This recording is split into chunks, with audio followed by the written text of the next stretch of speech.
Without further ado, I'm going to introduce our wonderful speaker, Faye Elahi. She is a non-celiac, gluten-sensitive nutritionist with 22 years of experience in special needs nutrition, and she's also a person with Parkinson's. She has served over 1,200 families with food allergies, intolerances, gastrointestinal and neurological disorders associated to celiac disease, attention deficit disorder, hyperactivity disorder, and autism spectrum disorders. Faye, thank you so much for being here today. You are most welcome. I'm glad to be here. Well, we are so happy you're here. This is going to be more conversational today. So Faye has really kind of figured out a lot of things that she has found working for her. So we're going to kind of focus on that. And so one of the first things, keeping in mind that at one program, somebody talked about the fact that they were never even told about how protein affects their dopamine and like their Cinemet.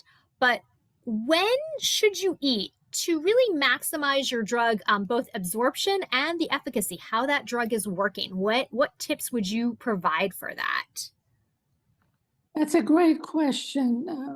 Typically, I start out by asking people how many times they take their L-Dopa, which is the drug of choice taken for Parkinson's. And most people, I myself, started with one medication twice a day. And that is rare. Most people, by the time they get diagnosed, they have pretty severe motor symptoms or non-motor. And for that, they are usually prescribed L-Dopa 3 to 4 times a day, about 5 hours apart. But in some cases, they start out taking it only twice a day, one pill twice a day. And to answer your question, when is the best time to take your medication so it doesn't interfere with your food absorption or vice versa? To answer that question, we need to do a little bit of review of biochemistry. And don't worry, I don't want to confuse you or bore you with technical stuff, but you need to know that not all foods are created equal. In other words, protein, especially the long chain amino acid, such as the one found in beef, is the hardest to digest. In some circles, in our jargon, we say beef can stay in your stomach for up to about 6 to 8 hours.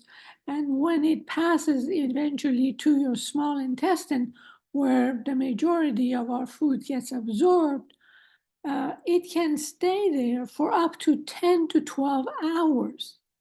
So there is no way you can possibly distance beef long enough to where it doesn't interfere with the absorption of your medication, because you're taking your drug sooner than 10 to 12 hours. So in my case, that became evident the very first week that I was recommended to go on L-Dopa. And as a normal part of my diet, I just loved beef. So I don't remember now what it was, but it was something like barbecue brisket or something.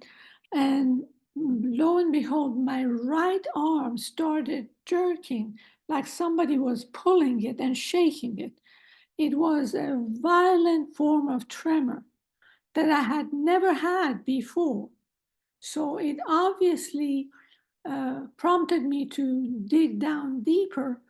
And when I took a deep dive in my literature, I realized that sure enough, there has been research done on the process of barbecuing beef or processing beef without even barbecuing it, that has been associated with tremors. So in my case, I eliminated it simply because I just didn't want to mess with all the risks that it presented to me. my quality of life was more important than the joy that I was taking for a few minutes of, chewing a piece of beef. So I just crossed that out, but that's only me. I'm not telling anyone here what to do, but that is what works for me. Now, what else can be had if you don't want any interference with your drug? I would recommend lean chicken, lean turkey, and pork, so the white meats, lean fish, and seafood. You can have those things anywhere from 30 minutes to about 45 minutes after your drug in order to have them safely. Because chicken, turkey, pork, and all the lean parts of these meat from animal source, they get to be digested or at least passed through the stomach within 30 to 50 minutes. If you want to accelerate the transit time of these foods, you can do so by walking after you finish your meal, walking about 10 minutes, just right around your house.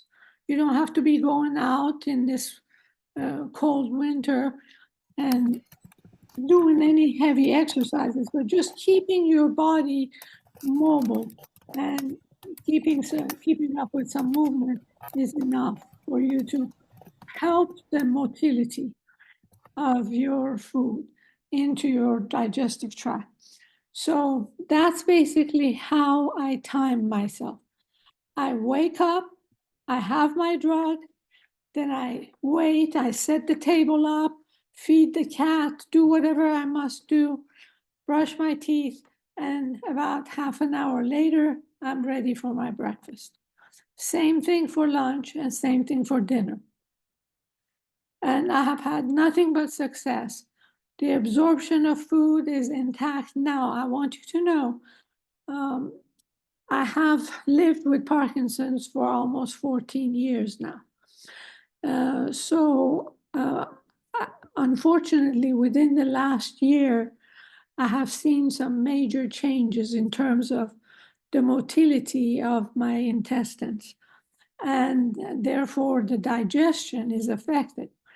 As you know, the motor fluctuators, people who fluctuate between being on and off suddenly, that is caused, and yes, I mean to use that strong word caused, because the literature has been pretty much investigating this concept for a long time, and they have most of them have pointed to the fact that L-DOPA can cause the absorption of I should take it the other way around. The meats from animal sources can and will cause L-DOPA malabsorption. If your gut is dysfunctional, and that's a big if, because as you know, if you are younger than 50, your gut, and you haven't abused your gut with heavy alcohol, heavy caffeine, and a cheeseburger, hamburger, French fries, a life of abusing your gut with fast food. If you haven't done that and you have eaten pretty much homemade meals, with a few exceptions of going out every now and then, which we all do, then you should be benefiting from a healthier gut longer. But at age 63, last year, I started feeling a little bit of sluggishness in my digestion of food. And that sluggishness translated into having a little bit of acid that I have never experienced before, a little bit of acidity in my esophagus, which went away when I started taking a little bit of a digestive enzyme temporarily. for just maybe 3 months until my body got the message that it was supposed to produce more acid. And then when I withdrew from the digestive aid, I was fine. But that's just a point that I wanted to raise about the direct cause to effect between what you eat and L-DOPA absorption if you have a gut dysfunction. Now, one thing you did say is you mentioned twice a digestive aid. Yes, Do you need digestive aids to facilitate the absorption and the assimilation of food? I would say yes, if you do have these experiences of either acid regurgitating your food after you have a heavier meal, such as a hamburger or a dark piece of chicken or a dark piece of turkey, or sauces that come with your animal food, animal-based food, buttery sauces, even over seafood, that makes your food harder to digest. I would say definitely you need to use a digestive aid. But there is a vast difference between them. You need to start with a low dose digestive aid. And if you go to a health food store, you can easily be guided by the clerk. You need to ask for a digestive aid that contains lipase for breaking down lipids or fats. Lipase is spelled Lipase. Amylase, Amylase for carbohydrate, and protease, just like protein, Protease, protease for protein digestion. If you find a digestive aid that contains all three of these components, you should be okay. And most digestive aids are best taken with food, not before, not after, but during your meal, so that it signals the stomach to produce more of what is needed. So that's basically my rule of thumb.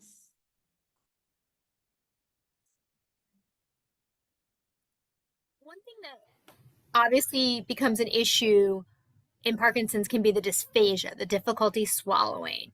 Yes. How can people eat to minimize, or what should people be eating to minimize that dysphagia? Yes, that's a great question. Uh, Number one, I tell people don't talk and eat at the same time. Because as you know, when you're talking, your windpipe is basically opening and closing in order for you to be able to be heard. You're forcing the pitch, the voice to be heard. And if you are eating at the same time, then the esophagus needs to be open to lead the food down it.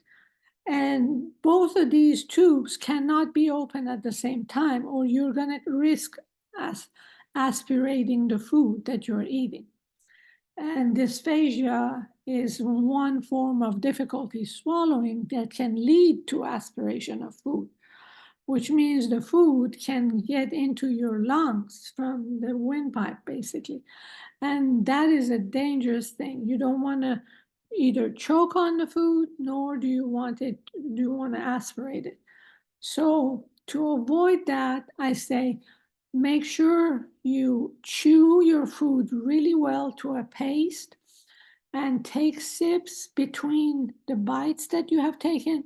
Make sure the bites are small so you don't get a big chunk of unchewed, unbroken down food down again the windpipe, or even down the esophagus, because most of us eventually are going to have the muscles that line the esophagus forcing against the walls of the esophagus, making it narrower and less pliable.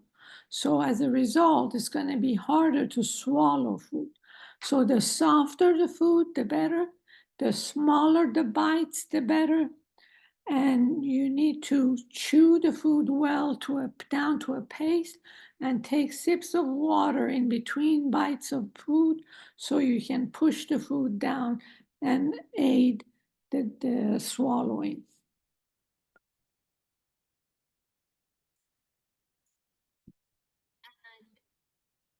So we have a lot of questions right now. People are asking about constipation, which is obviously always a big thing. Yes. Can you tell me how much or when should you eat that might prevent constipation, maybe minimize indigestion, and then also any sleep disorders, if there's things that can be preventative with that? Can you kind of talk about that? Yeah. Sure.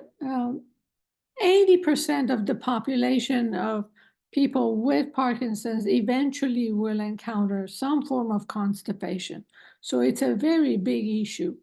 Again, I was lucky because I was consciously choosing to have 4 cups of vegetables a day. I did not encounter that problem.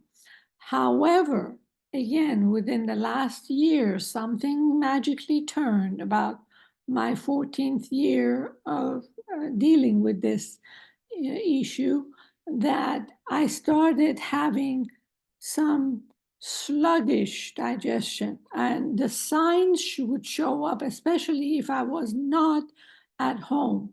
So, if I was, let's say, away from home on a trip and I didn't have access to my normal food, that usually coincided with me having maybe instead of going once or twice a day with my bowels, I would skip one day and go 1.5 days without a bowel movement, which is extremely rare for me. That pointed to the fact that, again, I was not eating the same food that I would be at home. And so you need to pay attention to that and ask yourself, did I have my 4 cups of vegetables when I was away? It's usually harder to even access good vegetables on a menu. I don't know about you guys, but whenever I'm on a trip, I ask them, what veggies do you have? And they usually count French fries or corn as a veggie. And I pull my hair every time and I say, no, I just simply want some green vegetables, green, yellow, red, anything, but no starch.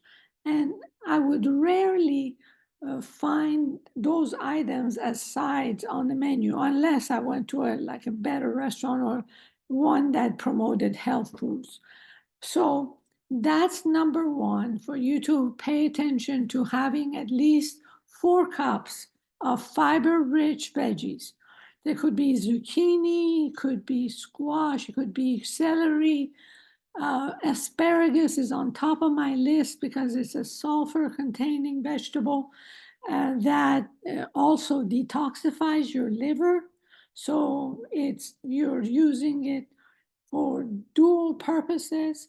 As you know, we need to also pay attention to having a good amount of food in order to make enough bolus. Bolus is the amount of stool that you have forming in your digestive tract. If you don't have enough volume of food, you're not going to have regular bowel movement, because your body needs to churn and go through a good volume of food in order to produce some excess uh, uh, disposable material, I should say, that will park itself in the colon, ready to exit your body. So you need to have enough volume. A good sandwich with about 4 slices of meat in it, deli meat in it, would constitute a good volume of food. If you're a big 6'5" tall person, you would definitely need more volume than somebody like me who is 5'3" and 100 pounds. I need a lot less to create that bolus. Number 3, you need to have 8 cups of water a day minimum. Again, when I'm away from home, it's hard to keep up with how many cups of water I have. because on the plane, we're limited to what they serve. And when you arrive and you're in long lines at airports or in a car even, it's hard to have your 8 cups of water. So I make myself have enough water before I get on the plane, and during I have at least 1 cup, and then afterward, if I'm traveling. And if not, I'm at home, I basically have a bottle of Evian water that contains 64, that can hold 64 ounces of water. And that would satisfy my daily needs for water. And that's basically how I recommend that you avoid constipation. Oh, something else, the type of food. Uh, Bananas, kale, and spinach are highly constipating foods. Bananas, kale, and spinach. So I see a lot of people in my community wanting to do a high protein shake so that they just enjoy sipping away their protein. And I have no problem with that, but I would caution you not to use too much spinach. So try to use blueberries are high in fiber and delicious, and they give a nice color to your shake. So if you want to make a shake, I would use blueberries. I would use also some coconut milk, maybe a cup or 2 of that if you care for that tropical flavor. And then you can add it for protein, you can add 1 scoop of 100% egg white protein. That would be much better quality protein than whey. Whey is the junkiest form of protein you can buy. It's the watery substance that rises on top of yogurt. If you remember buying a tub of yogurt and there's that top, there's that almost clear water that rises to the top. That is the high concentration of whey. And unfortunately, it is the least nutritious form of protein.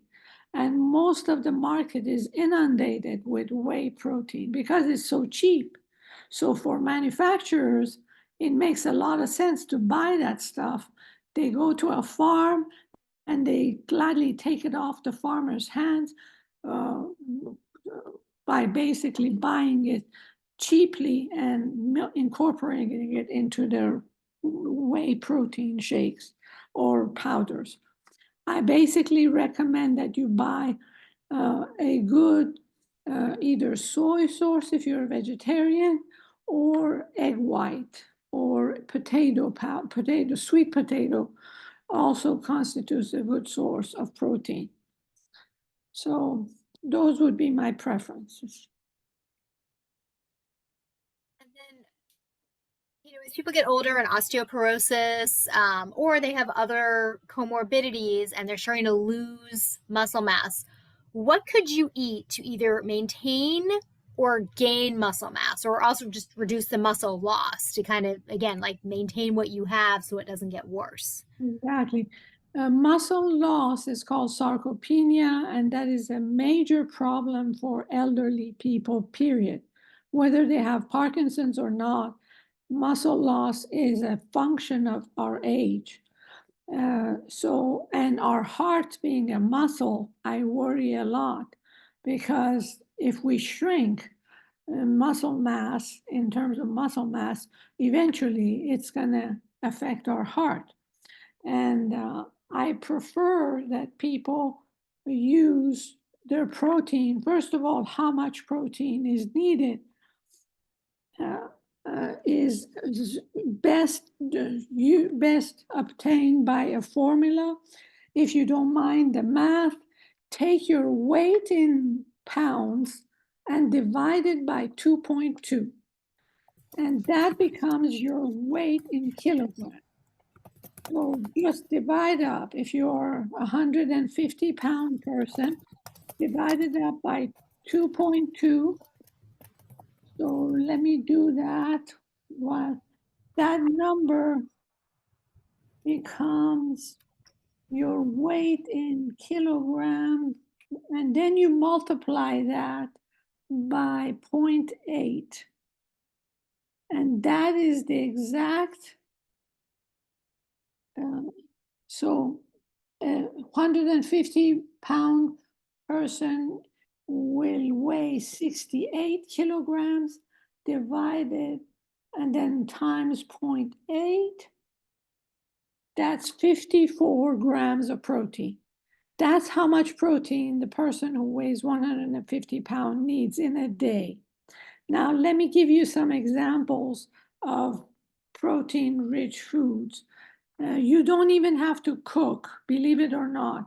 For those of you who either don't know how or don't have time to, or just or don't want to mess with cooking, I basically go to a big store like a Costco or a better grocery store, and I buy already made soup that has, like chicken tortilla soup, for instance, is one of my favorites.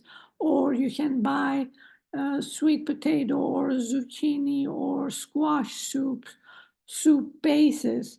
And watch out so that you don't get the high sodium soups, because they can really shoot up your blood pressure, and we don't want to do that. That can be dangerous. So I buy the soups that are made with low sodium, and typically a cup of chicken tortilla soup, for instance, has close to 14 grams of protein. So if we started out needing 55, let's say, for that 150-pound person, about 14 to 15 grams of it is met in just one cup of soup. Then if you go to a Chipotle, let's say, and buy a burrito bowl with chicken on top, that gives you 54 grams of protein. That's just in one burrito bowl with chicken. 54 plus 15, that is already, you've met your total daily allotment of protein by having that. And we have just done a cup of soup and a burrito bowl. You have your breakfast to add to it. And breakfast, if you have a cup of oatmeal, that gives you 6 grams, 6 to 8 grams, depending on what your source of oats are. And if you add a milk like almond milk or coconut milk to that, that will add a couple of more grams. So you're going to have another 17 grams of protein in the way of breakfast. There you have it. You have close to about 80 grams of protein without even cooking. If you know how to boil water, you know how to make oatmeal. And there you have it.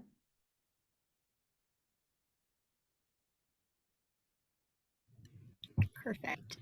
Thank you. And now we do have some questions about about the protein. So somebody asked about what about fish and digestion, and someone else asked if like eggs were okay. Great question. The way that you cook fish and the type of fish, of course, have a lot to do with how fatty the fish is and how easy it is to digest. For instance, salmon is a fatty fish, but I basically bake mine in the oven on a piece of parchment paper laid on a cookie sheet. 30 minutes at 300 Fahrenheit. So it's easy math. 30 minutes, 300. And it's done. I believe that the type of fat matters. For instance, in the type of fat in cold water, such as salmon, fish, is omega-3, which is what we need for healthy joints, for healthy bones, and for basically healthy eyes. And digestion and memory too. And digestion of that oil is much easier if you cook it without adding additional cooking oil. So my best method of cooking would be just dividing up your fish into however many fillets and laying it on parchment paper and cooking and baking it in the oven. That way, the excess fat that's in the skin is gonna basically ooze out of it, and you eat what is necessary for your memory and joints and bone, and that is the omega-3s. Haddock is another fish you can eat like that. White fish would be very good. So it all depends on what part of the country, I guess, you are. Seafood wise, shrimp are very high in cholesterol. So I don't necessarily recommend it to everyone. However, if you don't have a problem filtering out the bad cholesterol out of shrimp, you go for it and enjoy. And then we have a few questions about do cooked veggies in soup count as fiber? But then someone else asked, speaking of protein soup for a meal, how would you coordinate meals with protein and with medication? Very good question. Yes, the protein in the soup counts as good protein. Of course, I would prefer for the protein to be from, again, the white part of chicken, white turkey, white pork, anything like that. But in most soups, it's white chicken, chicken meat. And how do you time it so that it doesn't interfere with the absorption of your medication? That's $1 million question. Again, because you're not having a heavy kind of high fatty meat, such as beef, in your soup, you should be able to have it with no problem about half an hour after you take your medication. I have not had any problem, especially with white chicken and white turkey in my soups, if I waited about half an hour. And another question was about the high fiber content of the vegetables.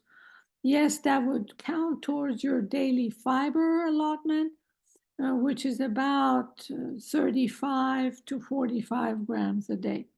So if you have a little bit of beans in your soup, chickpeas, if you have zucchini, carrots that are used a lot in soups, celery, all of those are going to count as high fiber veggies.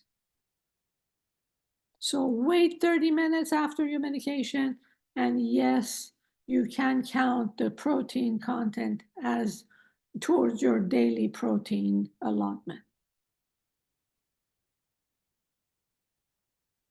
Now, some people talked about, you mentioned the vegetables for the fiber intake. Can fruit be eaten in place of the vegetables, or instead of 4 cups of vegetables, can some of it be fruit? Oh, that's a good question. Fruits, yes, if you happen to choose a high fiber fruit, that would count towards your fiber allotment. They won't count towards your vegetable, but the point of having 4 cups of vegetable in my case is to add up the fiber to my diet. So yes, you can have one fruit added or to replace 1 cup of veggie. And that could be apples with their skin on. So you can't just take any fruit. Again, as I mentioned, bananas are constipating, so they don't count, their fiber don't count as part of your daily allotment of fiber. But apples with their skin do count. Papaya is a very laxating type of fruit. You can cut up papaya and have that for snack. I enjoy it very much. You just basically take the outer skin off, and then the seeds, they're black seeds, about the size of a green pea inside. Just scrape those off with a spoon, and then the rest is edible. You can have, of course, in summertime, peaches and plums and apricots and all those fruits would be high in fiber as well. I'm going to pivot a little bit. Somebody asked about, can you speak to the issue of the effect sugar has on the health of a brain cell? Yes. Sugar basically is an oxidant. So it creates free radicals in the body, which are those harmful agents that can cause oxidation, and over time that can lead to inflammation, which can also, if ignored, lead to certain forms of cancer. However, there are vast differences between sugar. For instance, monk fruit, which is a source of natural sugar in Asia and Far East, monk fruit has 1/10 of the calories of regular glucose or sucrose, which is table sugar. So a lot of people are finding monk fruit as a good substitute for table sugar. And there are even mixes, baking mixes, such as muffin mixes or brownie mixes that are sweetened with monk fruit only. And so I would recommend that. If you haven't ever cooked or baked with it, you may need some guidance because it can be a little intimidating. But in the form of a mix, you don't have to do any new inventions and be a chef in the kitchen. You just buy the product in a mixed form, add the eggs and water, and there you have a nice low sugar dessert. But generally speaking, sugar is an oxidant. It can cause diuresis, which means the water leaves the cell to even out your blood sugar level. And as it does that, you produce more pee, more urine. And that exacerbates the multiple bathroom breaks that we all have encountered after being diagnosed with Parkinson. You don't want to add to the 5 or 8 times that you already have to wake up. Whenever I had a little bit of a dessert, and in our family, we always have a little bit of a dessert, but never too sweet. It's mostly in the form of a fruit salad with a dollop of coconut cream on top because we don't do dairy. And when I do that kind of dessert a little bit too late, it causes a little bit of regurgitation in my case. Again, in the last year, I have started to react to that, and that interferes with my sleep. That's how everything is related, ladies and gentlemen. Everything. If you eat past 6:30 in the evening, for me, the magic number is 6:30. I have some friends who have to finish their supper by 6 and be done, completely done by 6:15, in order not to, for the dinner or the digestion, not to be interfering with their sleep. And if you have it too late, then you wake up more frequently to go pee, and that involves again the digestion of food. Some people start feeling the gurgly in their stomach, and that it wakes them up. Some people have reflux again, and that wakes them up. So you have to elevate your head and all kinds of complications. So I recommend that you have your dessert before 6, have a choice of fruits, so it's something that you don't feel guilty. Or if it is something that you have baked, make sure that the sugar source is either maple syrup or monk fruit or something like that. Xylitol is also a harmless sugar substitute that some people have used successfully in baking. And then we have a question Mhm. um, about pre and probiotics. What do you think about a pro and prebiotic prebiotic regimen? Does this help with digestion, help minimize leaky gut? And are liquid forms more effective than tablets or capsules? So I have a few questions in that one, all about pre and probiotics. Right. Prebiotics are fibers, or they're referred to as fibers that feed probiotics. Thus, the prefix pre that comes before the probiotics.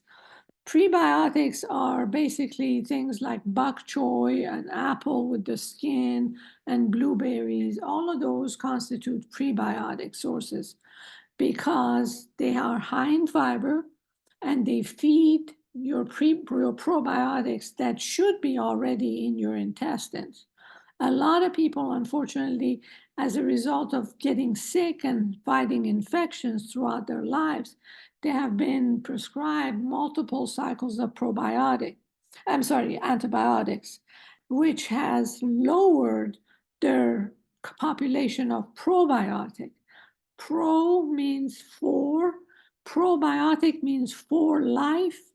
So if you have had antibiotic or against life for a 2-week period, even once in your lifetime, which is impossible, most of us, even those with very few infections, we have had at least 6 rounds of antibiotic in our lifetime at a minimum.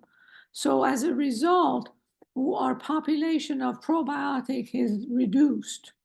So my rule of thumb is for every cycle of antibiotic that you've been on, you need to take 3 cycles of probiotic just to neutralize it and rebuild your gut microbiome or the population of probiotic. So if your antibiotics was for 2 weeks, you need to be taking probiotics for 6 weeks at least, or 3 times as long, to rebuild your probiotic population to where you have a healthier microbiome.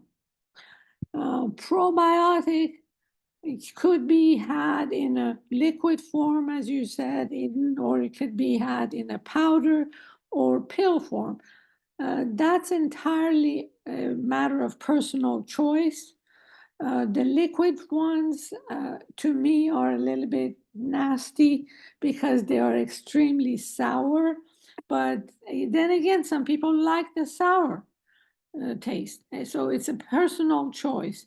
But in my view, having it in a capsule that is enterically coated, so it doesn't break down immediately in the stomach, is the best quality. And they got to be also multiple strains of probiotics, such as Phloromyces or Saccharomyces boulardii, Lactobacillus, Bifidus, Acidophilus, which is the kind that's found in very sour yogurt.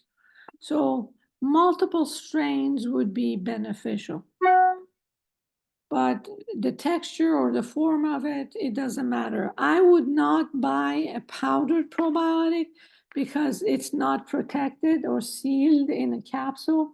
So as soon as it hits the stomach, it's going to poof, it's going to absorb. And that's not where the absorption of probiotic needs to take place.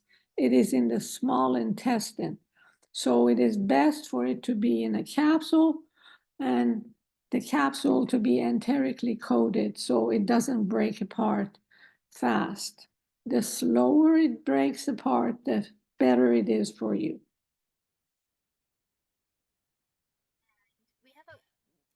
Somebody asked what are the best foods to prevent osteoporosis, and somebody else said that this is a frequent concern of women with Parkinson's disease. Iodine is an essential element for bone mineralization. So can you speak to what foods contain iodine to supplement our diets, and basically what would be helpful for osteoporosis? The best source of it is salt. The iodine is salt. And that ensures that you get enough iodine in a day, but you have to make sure that you first get tested. Your thyroid needs to be tested. In other words, don't just go buying iodized salt and adding it profusely to your meals without knowing what your thyroid status is. Because if you have already too much iodine, that can have a harmful effect. So as far as the osteoporosis goes, iodine is not the only thing that helps that issue. In my view, the hormones are more critical. So a woman needs to be tested in their 30s very regularly for female sexual hormones to find out exactly where their estrogens and progesterone and estradiol are. And depending on where their exact levels are, they need to be prescribed whatever it is that they are missing, not just running out there and playing medical doctor, because I don't know. I personally don't know how much of thyroxine, for instance, I might need.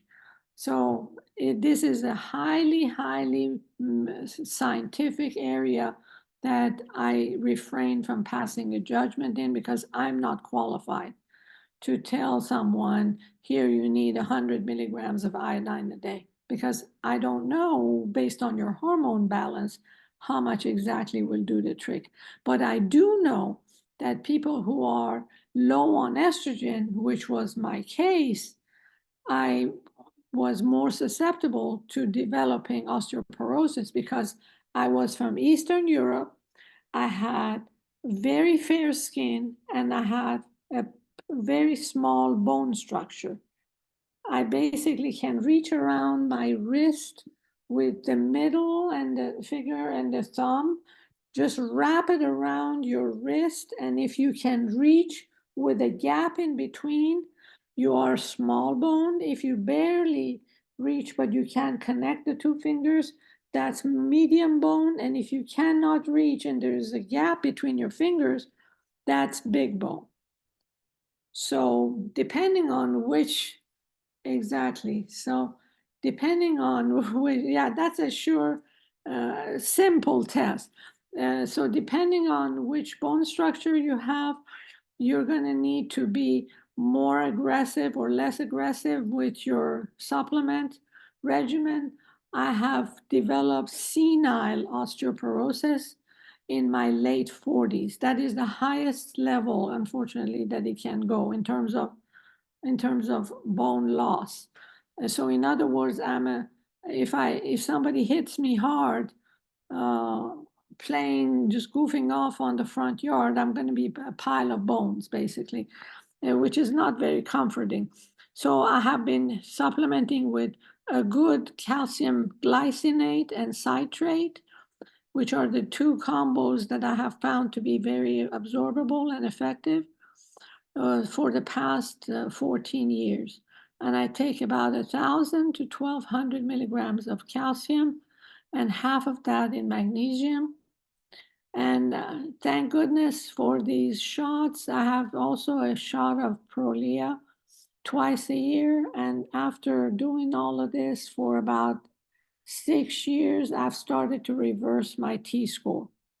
So from a -4, which is as high as it goes, I'm down to now a -1 point some in some areas. So I'm very happy to say that. But my estrogen needed to be elevated because estrogen is what carries basically vitamin D and the calcium into the bones. So if you don't have enough of the estrogen, you're always going to be running after basically you're after your tail because you're just trying to play catch up, getting enough calcium and getting enough estrogen. So you're better off getting a hormone test done, knowing exactly where your estrogen level is and other hormones are, and then getting a prescription for or a recommendation that's accurate and science-based for you in terms of magnesium and calcium. How does dairy fit into all in the diet and health So benefits, drawbacks? I'm so glad you asked that question. And dairy is a no-no for people with Parkinson's, especially people who have a thick mucus for possibility of making phlegm in the back of their throat. I was one of those people who, as a child, my weakest point was the thick mucus in the back of my throat. So as soon as the cold wind blew into our town, I would have runny nose and stuffy nose at the same time, stuffed up ears, and the back of my throat would start itching because of that mucus.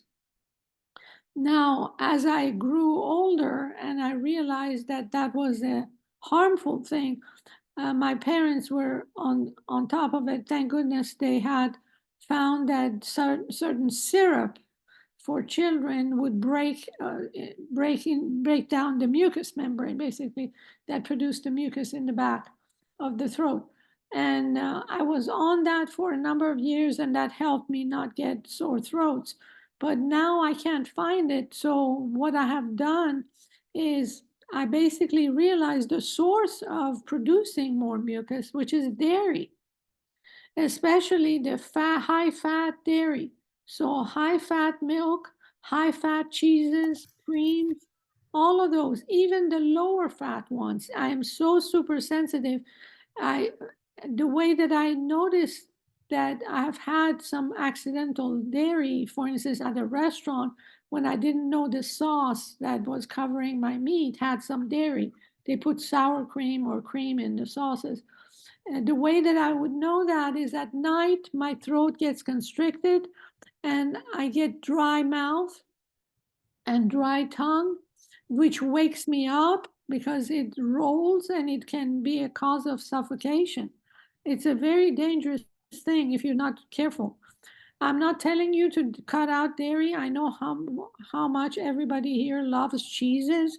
I grew up in the Mediterranean when there are 365 different types of cheeses, one for every day, literally.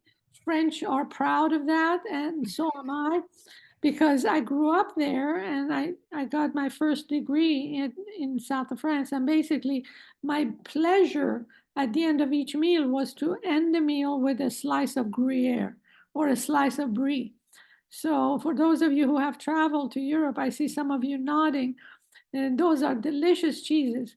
So, I applaud them for making those wonderful products. But to us Parkinsonians, we need to be very careful about our air passage. I woke up some nights, again, accidentally having had a restaurant meal that had some contaminated dairy in it, and I could not breathe. So literally, I had to wake up from this fear that I was suffocating, and it's not a good feeling. So I basically have kissed the cheeses and dairy goodbye. And thank God there are plenty of substitutes these days. You can have Daiya, Daiya. Daiya is a brand of cheese substitute and dairy substitute that is found at Sprouts and Whole Foods and all kinds of good, bigger health food stores. Depending on what city or town you live in, you may or may not have access to it. But even Walmart has got some of their cheesecakes, which are to die for. They're made with pea protein, green pea and yellow pea protein. There are some cheesecakes that are also vegetarian made with cashew nuts that are dairy free. But Daiya cheese and Daiya line of products has really helped me regain my confidence in the ingenuity of these food inventions, because they make your life very fun and without all the negative side effects that could pose a choking hazard. Did I answer the question thoroughly, Aiden? Yes, thank you. Okay. And then we do have one last question because we're running out of time. If there's anemia, what other sources of protein could you use to replace meat? And somebody else asked about, are beans and legumes a good protein source without interfering with medication, for example? As far as without interfering with medication, yes, they are wonderful, and you can eat them 5 minutes after you have your L-Dopa, no problems, because they don't use the same highway to the brain. that L-DOPA uses. Beef, for instance, uses the very same highway as L-DOPA. So that's why beef cannot be had with L-DOPA, no matter how long you space them out. The other part of the question was, to replace, for example, if there was anemia, or if there was a different comorbidity, like what else could you use to replace the meat with that's right, without affecting? exactly. Yes, you for anemia, the beans are really weak, so they're not going to be that potent to replace the iron, but you can do, you may not like my suggestion, but arugula is a high iron source, parsley, spinach, all of those are magical supplements or food sources of iron that could be had. No problem at all with the if you wait about 20 minutes to 30 minutes after you have your L-DOPA, there is no problem whatsoever with the interference and the efficacy of your drug. So enjoy them and have them. I have found that if you start a shake morning with a shake, if you take just a pinch of fresh parsley and toss it in your shake, that would be sufficient in terms of satisfying your iron needs. So I hope that's useful. This whole presentation has been useful. I cannot thank you enough. This was incredible. We do encourage everyone to save the chat. We did put Faye's contact information in the chat. So if you needed to follow up with her, her email address and her website is there. As always, we have our wave of gratitude here at PMD Alliance. Thank you so much for giving us your time today, for sharing all your wisdom with us. We're so very grateful. My pleasure, my great pleasure. And I hope that you have a happy and prosperous and healthy new year. Just go out and hit that reset button in terms of energy, and you're going to be successful. We cannot cure this yet, but we can slow it down and have a quality life. So go for it and enjoy your food. Thank you, everyone.